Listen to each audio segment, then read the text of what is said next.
Hey guys, I have part 2 for you. This is, of course, Philip Campos versus Danny. So not a lot of exciting news to report because I gave you really more of a long, juicy, comprehensive rundown in part 1. Part 2 was a much quicker scene, and it only essentially consisted of one thing. It consisted of Kendrick Moxon questioning Philip Campos on the stand. Dorothy Gibbons-White has yet to have her opportunity. She should have that tomorrow, but the questioning on Moxon's part hasn't even officially concluded. So most of this will just be quoting from notes, because what's interesting about this is why it's interesting to try to write down the exact words as best you can, because Campos is going to try to explain why he felt he was the one victimized with his scooter by Danny, that he was the one that felt threatened, that he was the one that felt upset, and that he had faced this continuing, this is just what he said, this is his side of the story, that he's just saying has faced this continuous stream of harassment, not only by Danny, but by a myriad of other protesters that has caused emotional duress, whatever it might be.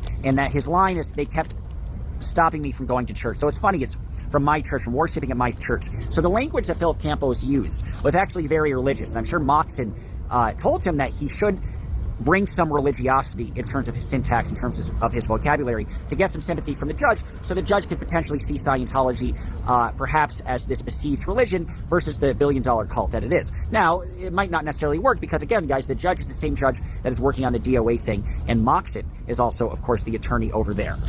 So, I don't know how well it's going to work or not. So, first, what's interesting